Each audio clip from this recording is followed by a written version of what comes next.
구약의 말씀은 욥기 42장 1절로 6절입니다. 욥이 여호와께 대답하여 이르되 주께서는 못하실 일이 없사오며 무슨 계획이든지 못 이루실 것이 없는 줄 아오니 무지한 말로 이치를 가리는 자가 누구니이까? 나는 깨닫지도 못한 일을 말하였고 스스로 알 수도 없고 헤아리기도 어려운 일을 말하였나이다. 내가 말하겠사오니 주는 들으시고 내가 주께 묻겠사오니 주여 내게 알게 하옵소서. 내가 주께 대하여 귀로 듣기만 하였사오나 이제는 눈으로 주를 배옵나이다. 그러므로 내가 스스로 거두어 드리고 티끌과 제 가운데에서 회개하나이다. 아멘. 서신서의 말씀은 히브리서 7장 23절로 25절입니다. 제사장 된 그들의 수요가 많은 것은 죽음으로 말미암아 항상 잊지 못함이로되 예수는 영원히 계심으로 그 제사장 직분도 갈리지 아니하느니라. 그러므로 자기를 힘입어 하나님께 나아가는 자들을 온전히 구원하실 수 있으니 이는 그가 항상 살아계셔서 그들을 위하여 간구하심이라. 아멘. 복음서의 말씀은 마가복음 10장 46절로 52절입니다. 그들이 여리고에 이르렀더니 예수께서 제자들과 허다한 무리와 함께 여리고에서 나가실 때에 디메오의 아들인 맹인 거지 바디메오가 길가에 앉았다가 나사렛 예수시란 말을 듣고 소리질러 이르되 다윗의 자손 예수여 나를 불쌍히 여기소서 하거늘 많은 사람이 꾸짖어 잠잠하라 하되 그가 더욱 크게 소리질러 이르되 다윗의 자손이여 나를 불쌍히 여기소서 하는지라. 예수께서 머물러 서서 그를 부르라 하시니 그들이 그 맹인을 부르며 이르되 안심하고 일어나라 그가 너를 부르신다 하매 맹인이 겉옷을 내버리고 뛰어 일어나 예수께 나아오거늘 예수께서 말씀하여 이르시되 내게 무엇을 하여 주기를 원하느냐? 맹인이 이르되 선생님이여 보기를 원하나이다. 예수께서 이르시되 가라 내 믿음이 너를 구원하였느니라 하시니 그가 곧 보게 되어 예수를 길에서 따르니라. 아멘. 주님의 말씀입니다.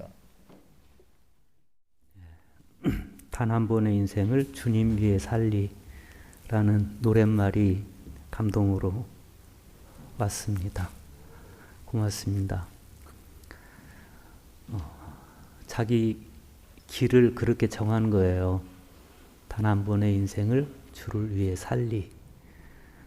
사람이 다 길을 가는데 어디에 내 인생의 길을 둘 것인가를 정하는 것은 참 중요한 문제인 것 같습니다.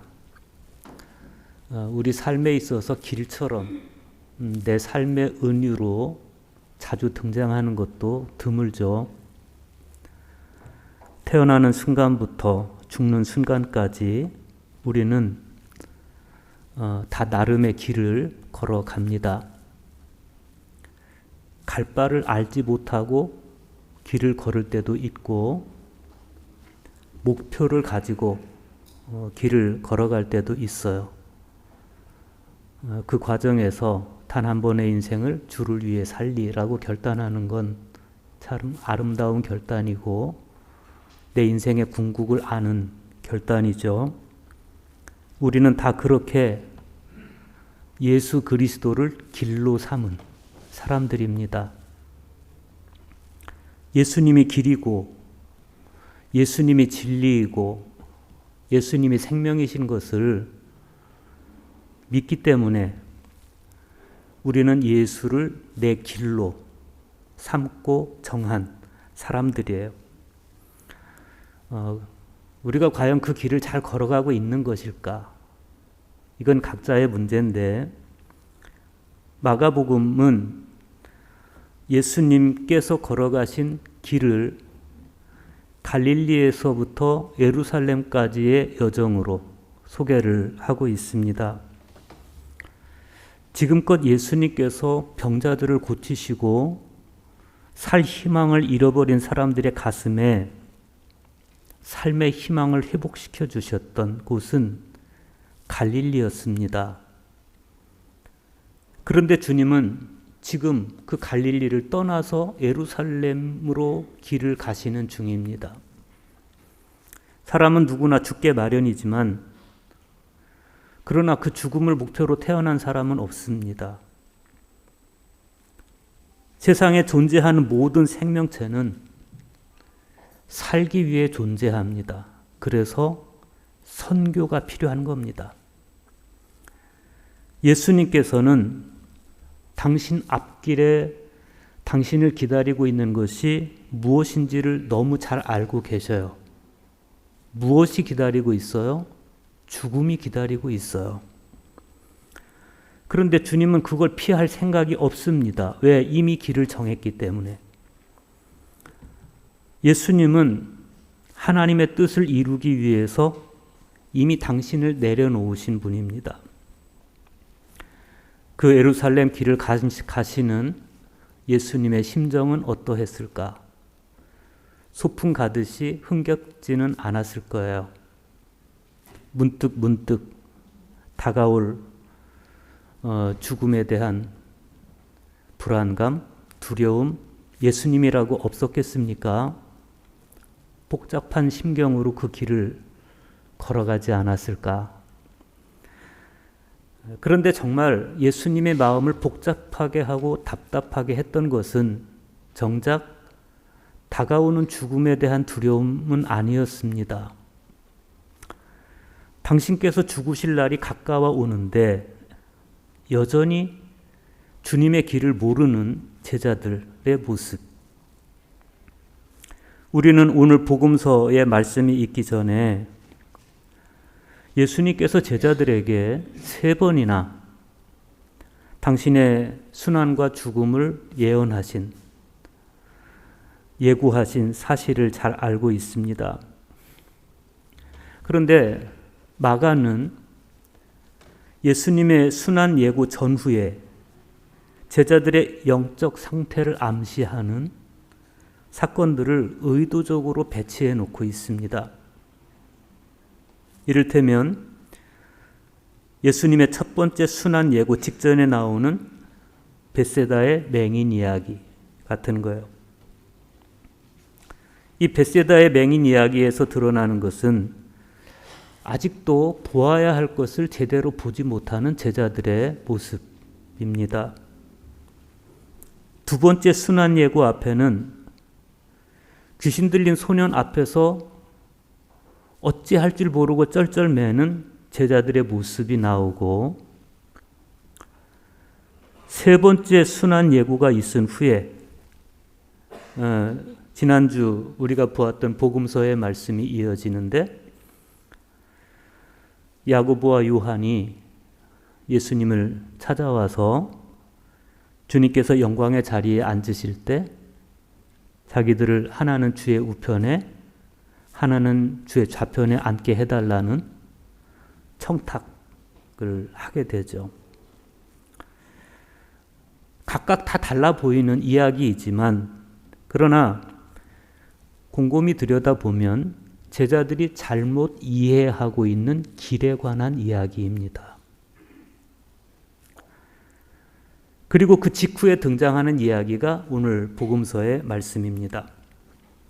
마가는 예수님을 따른다는 것이 뭔지를 오늘 복음서에 나오는 맹인 거지 바디메오의 이야기를 통해서 들려줍니다. 예수님 일행이 여리고를 떠나실 때 바디메오라는 맹인 거지가 길가에 앉아 있다가 예수님이 지나가신다는 말을 듣고 큰 소리로 외치기 시작했습니다. 다윗의 자손 예수여, 나를 불쌍히 여기소서. 제자들이 조용히 하라고 꾸짖어요. 맹인이 떠들으니까. 그런데 바디메오는 더 큰 소리로 다윗의 자손 예수여, 나를 불쌍히 여기소서, 이렇게 외쳤다고 마가는 전해줍니다. 병자가 이렇게 자기 병을 고치기 위해서 다윗의 자손 칭호를 사용하면서 죽게 부르짖은 것에는 그만한 전승사적 배경이 있습니다. 당시 유대인의 솔로몬 전승은 다윗의 자손으로 불리는 메시아가 지혜 그리고 가르치는 권위뿐만 아니라 귀신들에 대한 지배권도 갖추고 있다고 봤어요. 그래서 솔로몬의 유훈서 20장 1절에 보면 한 남자가 왕에게 이렇게 외칩니다. 다윗의 자손 솔로몬 왕이시여 저에게 자비를 베풀어 주십시오. 그런가 하면 요세푸스의 고대사에 의하면 한 여인이 하닷 왕에게 이렇게 외칩니다. 오 주여 저에게 자비를 베푸소서. 바디메오가 다윗의 자손 예수여 나를 불쌍히 여기소서라고 한 것은 자기가 지어낸 말이 아니고 바로 이런 유대 전통 안에서 한 말이에요. 이 유대 전통 위에서 예수님께 내 병을 고쳐달라고 이야기를 하고 있는 겁니다. 이런 이 바디메오의 시선은 당시 사람들과 많이 달라요. 당시 사람들이 예수님을 부를 때 예수님의 출신을 앞에 두고 나사렛 예수 이렇게만 불러요. 나사렛 예수라고 부를 때 그 사람들 뇌리 속에 있는 그 사람들이 보는 표면적 예수의 모습은 요셉의 아들 예수 그런 거죠. 저 요셉의 아들 예수 아냐? 이런 거예요. 표면적으로만 보는 거예요. 다윗의 아들 예수는 못 보는 거죠. 그런데 바디메오는 정확하게 구약의 전통의 예언을 따라서 다윗의 자손 예수여 이렇게 부릅니다. 그러니까 다른 사람들이 다 예수를 표면적으로 보고 요셉의 아들 예수 이렇게 볼 때 바디메오는 다윗의 자손 예수, 메시아로서의 예수 그리스도를 봤다는 거예요. 멀쩡하게 눈 뜨고 보는 사람들이 못 보는 예수를 맹인인 바디메오는 보고 있어요. 놀라운 사실입니다. 진짜 보는 게 뭔지를 보여주는 거죠. 예수님께서 놀랍게 여기셨어요. 가던 길을 멈춰요. 그리고 그를 불러오라고 예수님께서 말씀을 하시죠. 그러자 이 사람은 겉옷을 벗어두고 예수님을 향해서 달려갑니다. 그리고 이제 예수님과 이 바디메오 사이의 대화가 이루어져요. 51절과 52절 보세요. 예수께서 말씀하여 이르시되 내게 무엇을 하여 주기를 원하느냐? 맹인이 이르되 선생님이여 보기를 원하나이다. 그리고 주님의 선언이 떨어집니다. 가거라 내 믿음이 너를 구원하였느니라. 이 말씀을 표면적으로 보면 그럴 수 있겠다 싶은데 굉장한 선문답이에요. 그죠? 네게 무엇을 해주기를 원하느냐라고 했을 때 아니 이분이 누군 줄 알고 맹인이 보기를 원합니다. 이렇게 대답하는 거예요. 간단한 대화가 아닌 거예요. 그러다 또 예수님은 가라 내 믿음이 너를 구원했다라고 대답을 해주세요. 그리고 마가는 그 이후의 상황을 이렇게 소개합니다. 그가 곧 보게 되어 예수를 길에서 따르니라 그랬어요. 여러분 같으면 여러분 맹인인데 누가 내 눈을 뜨게 해줬어요.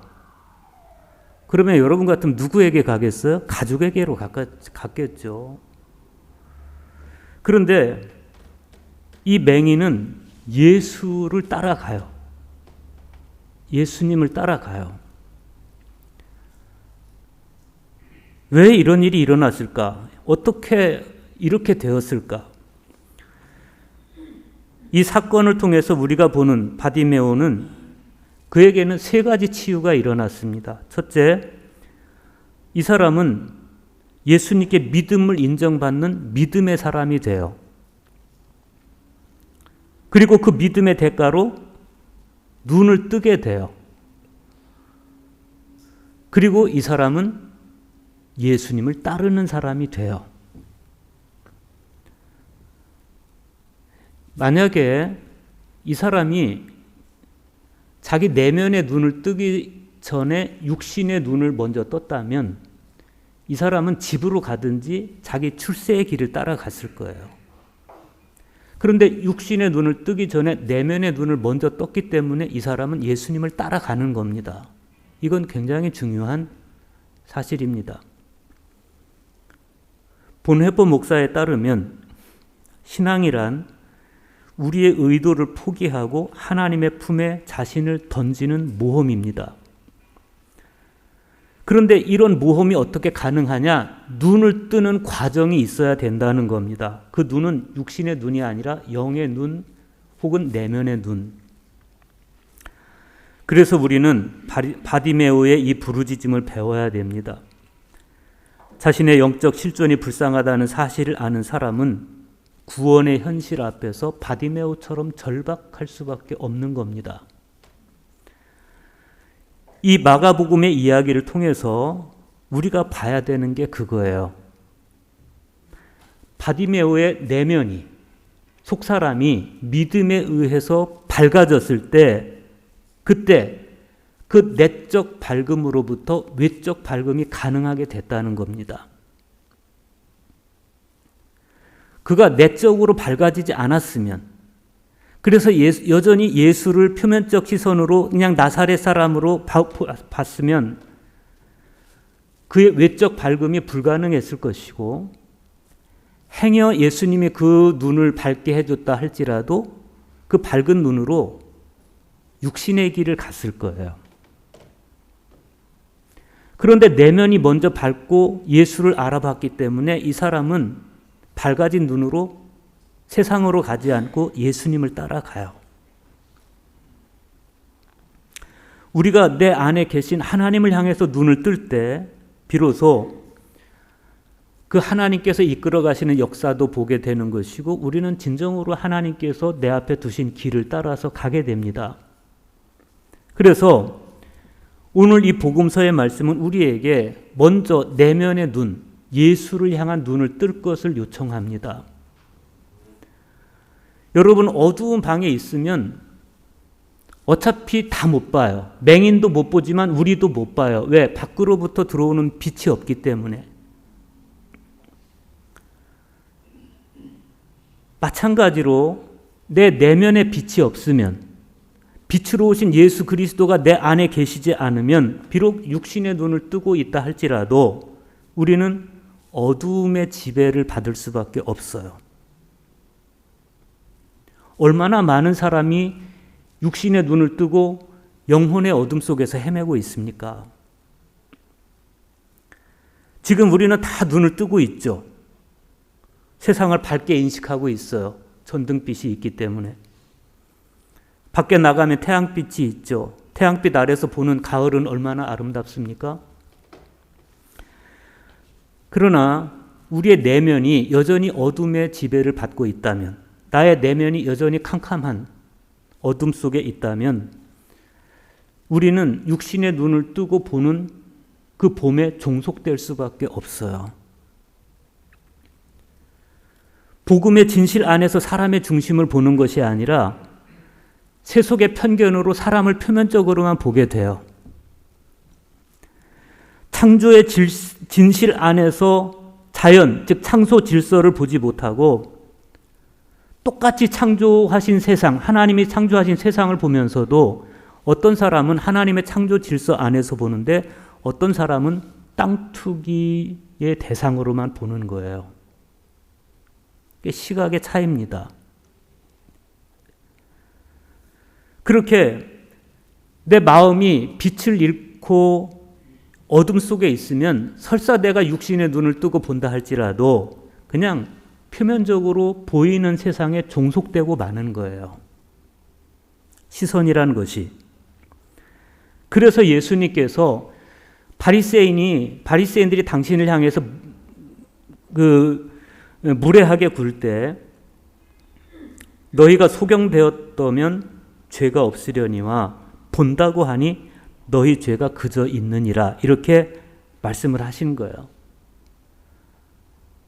육신의 눈을 뜨고 고작 보는 게 그것밖에 없냐 이런 거죠. 여러분 우리가 알아야 됩니다. 내가 육신의 눈을 뜨고 있다고 해서 이 육신의 눈으로 보는 것이 참으로 보는 것이 아니라는 것. 그래서 우리는 내 육신의 눈을 뜨기 이전에 내면의 눈을 먼저 떠야 됩니다. 그때 비로소 그 무엇에도 종속되지 않는 자유로운 시선을 회복하게 되는 거예요. 대학에 기록된 그대로 이목지관이 아닌 심지관을 뜨고 볼 수 있어야 된다. 진정으로 주님을 향해 눈뜬 사람만이 주님 외에 그 어느 것에도 종속되지 않고 오히려 주님을 내 안에 모신 그 밝음으로 인해서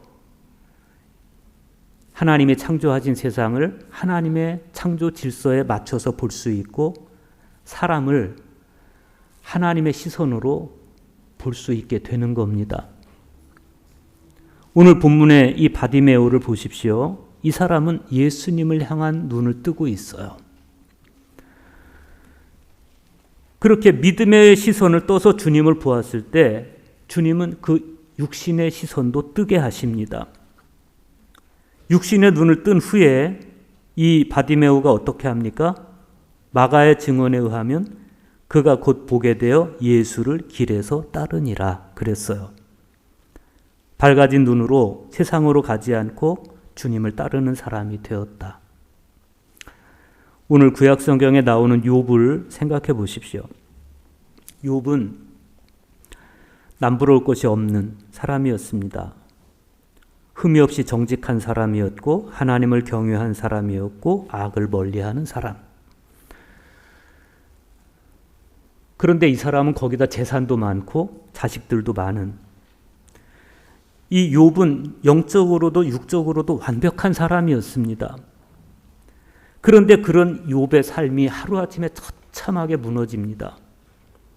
예기치 않았던 때 예기치 않았던 불행이 몰아닥칩니다.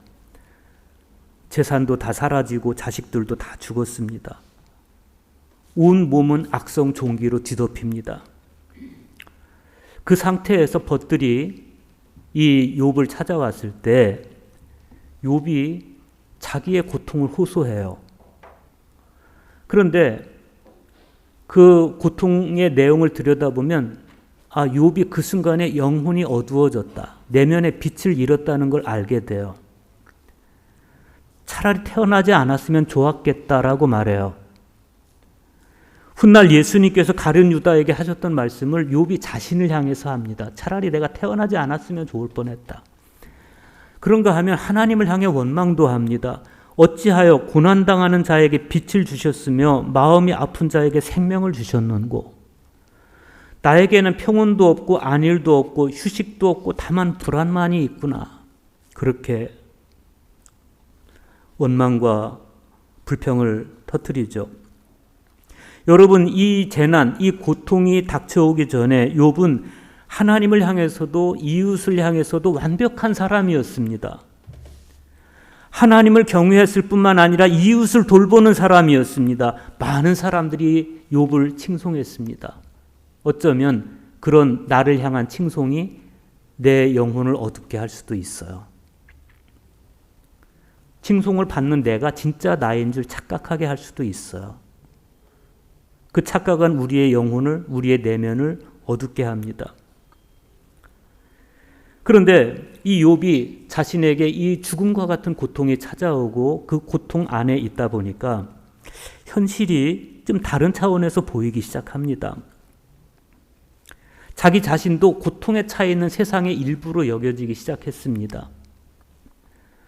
어찌하여 전능자는 때를 정해놓지 아니하였는고, 그를 아는 자들이 그의 날을 보지 못하는고 라고 하면서 의인이 악인보다 오히려 더 절망스러운 이런 상황에 대해서 혼란스러운 마음을 갖는 겁니다.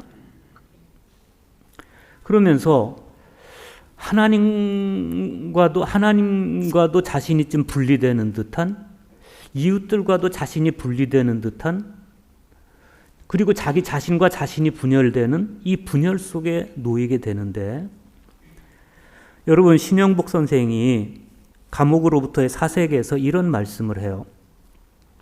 머리 좋은 것이 마음 좋은 것만 못하고, 마음 좋은 것이 손 좋은 것만 못하고, 손 좋은 것이 발 좋은 것만 못한 법입니다. 관찰보다는 애정이, 애정보다는 실천적 연대가, 실천적 연대보다는 입장의 동일함이 더욱 중요합니다. 입장의 동일함, 그것이 관계의 최고 행태입니다. 여기서 신영복 선생이 말한 입장의 동일함, 이 표현을 처지의 동일함 이렇게 표현하면 말의 의미가 더 명료해져요. 갑이 을의 처지가 되어보고 가해자가 피해자의 처지가 되어봤을 때 비로소 새로운 각도에서 생을 보기 시작을 하는데, 욥도 마찬가지예요. 성육신이 그런 거예요. 예수께서 육신을 가지고 이 세상에 오신 사건, 그분이 평생 하나님이신데 하나님이 인간과 같은 처지, 인간과 처지의 동일함을 갖기 위해서 이 땅에 오신 것이 성육신이에요. 그 처지의 동일함 속에서 인간을 인간의 시선으로 보는 거예요. 인간의 눈높이에서 보는 겁니다. 욥이 지금까지 칭송만 받고 칭송만 받고 그리고 항상 의인의 위치에서 바라보던 세상과 자기가 나락으로 떨어져서 바라보는 세상이 지금 굉장히 다르게 되는 것인데, 인류 전체의 자기가 경험하고 있는 그 처지 안에서 하나님 앞에 서요. 하나님 뭔가 부당하지 않습니까? 이렇게 따지기 시작합니다. 아우슈비츠 이후에도 서정시가 가능한가? 라고 물은 비평가가 있었습니다.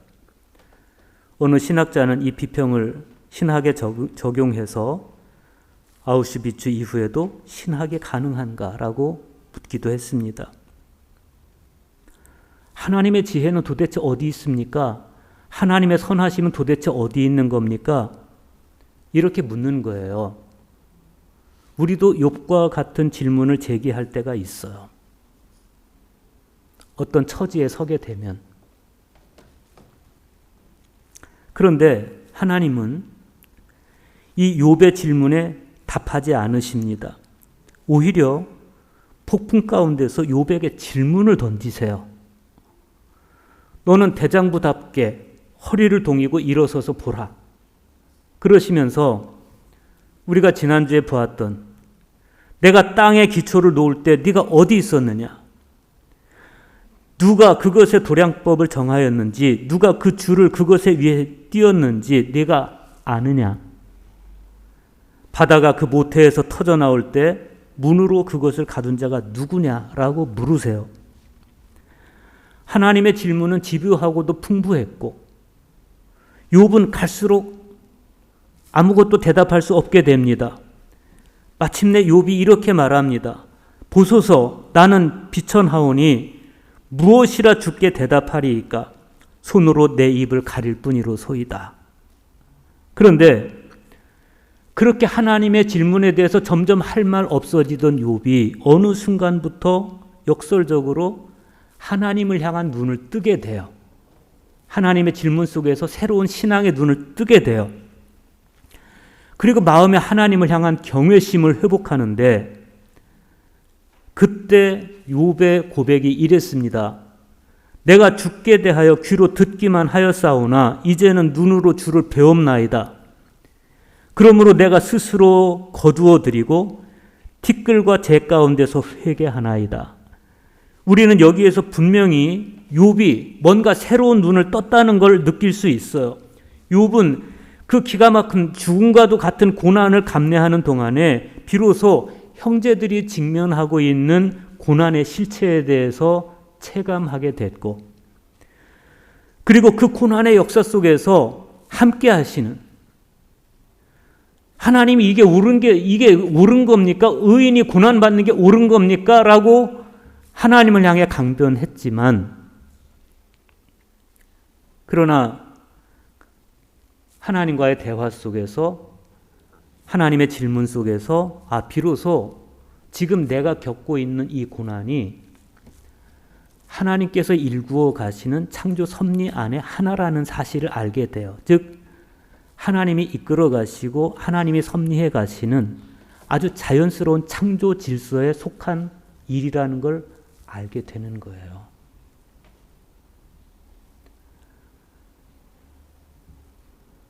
그 시선이 비로소 욥의 고백을 새롭게 만드는 겁니다. 이제 더 이상 하나님도 형제들도 이 욥에게 있어서 막연한 실체가 아니에요. 무엇보다도 더 이상 욥에게 있어서 하나님은 관념적인 하나님이 아닌, 내가 죽게 대해서 지금까지 귀로만 들어왔습니다. 그런데 이제는 내가 눈으로 당신을 봅니다. 라고 고백하게 된 겁니다. 그래서 때때로 우리에게 다가오는 시련은 우리에게 새로운 눈을 뜨게 만들어요. 이게 중요한 거예요. 바디메오에게 찾아온 육신의 눈이 머는 과정은 그 고통 속에서 영의 눈을 뜨게 만들듯이 욥에게 찾아온 이 고통은 하나님을 향해 눈뜨게 만들고 형제들을 향해 눈뜨게 만드는 새로운 경험이 되었다. 그러고 보니까 하나님을 내가 본다라고 말을 하고 있어요. 1738년 5월 24일 성공회의 젊은 신부였던 존 웨슬리는 모라비안 교도들의 집회소에서 그동안 귀로만 듣던 하나님을 눈으로 보게 됩니다. 그건 아주 작은 변화의 시작에 지나지 않았지만 듣는 신앙에서 보는 신앙으로 넘어가는 과정에서 마침내 웨슬리는 삶의 가장자리로 내몰린 사람들을 골육지친처럼 여기게 되었고, 그리고 하나님을 진정으로 사랑하게 됐어요. 그러고 나니까 영국 사회에 만연하던 노예 제도가 이게 옳지 않다는 걸 알게 돼요. 하나님의 눈으로 보니까. 하나님을 향해 눈을 뜨니까 인간이 처해 있는 비루한 현실, 모순된 현실이 모순으로 보입니다. 그래서 그때부터 노예 폐지 운동을 전개하기 시작했고, 윌리엄 윌포스라고 하는 노예 상인을 회개시켜서 영국 하원으로 보내서 끝까지 싸우게 합니다. 그리고 마침내 영국 사회에 노예 폐지를 이끌어내는 거예요. 이게 신앙의 힘이에요. 이게 하나님을 향해서 눈뜬 사람들이 하는 행동이에요. 내가 신앙을 가졌다고 하면서 어제 생활한 것이나 오늘 생활하는 것이나 똑같다면 그건 신앙이 아닌 거예요. 그건 하나님을 관념하는 거지 하나님을 믿는 게 아닌 겁니다. 진정한 신앙이란 새로운 눈을 뜨는 겁니다. 그리고 새로운 눈뜸 속에서 바라보는 하나님, 그리고 하나님의 뜻이 어디 있는지를 알고 그 길을 걸어가는 겁니다. 그게 신앙입니다. 그래서 신앙은 광신일 수가 없는 겁니다. 참된 신앙인은 품위가 있고 당당합니다. 하나님이 주신 길을 걸어가는 겁니다. 그게 신앙의 신비입니다. 오늘 서신서의 말씀에서 히브리서 기자는 고백합니다. 예수는 영원히 계심으로 그 제사 직분도 갈리지 아니하나니 그러므로 자기를 힘입어 하나님께 나아가는 자들을 온전히 구원하실 수 있으니 이는 그가 항상 살아서 저희를 위하여 간구하심이니라. 내 마음에 비치신 주님은 영원히 우리와 함께 계십니다. 그 주님을 힘입어 하나님께 나아가는 자를 주님은 온전히 구원하실 수 있다고 하십니다. 그렇다면 우리는 주님을 힘입어서 하나님께 나아가야 되는데 그걸 보여주는 것이 바디메오예요. 세상에는 하나님을 귀로 들어서 아는 이들이 제법 많아요. 그렇지만 하나님을 보는 사람은 많지 않습니다. 하나님을 찬양하는 사람들은 많습니다. 그러나 하나님을 보면서 경외감에 빠지는 사람은 많지 않습니다. 하나님을 경배하는 이들은 많지만 하나님 뜻대로 사는 사람은 많지 않습니다. 그리스도인이란 어떤 사람입니까?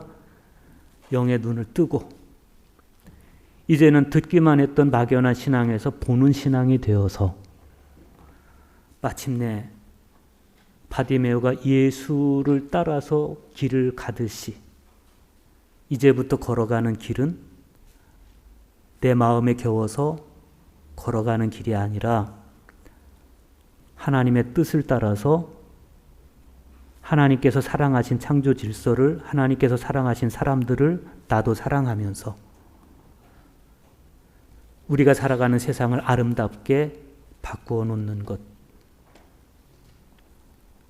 우리가 살아가는 세상을 온전하게 변화시키는 것, 더불어 살아가는 세상으로 바꾸어 가는 것, 그것이 오늘 우리 앞에 놓으신 주님의 길이고 주님의 뜻인 줄로 믿습니다. 우리 모두 그 길을 힘써 걸어갈 수 있기를 주의 이름으로 축복합니다.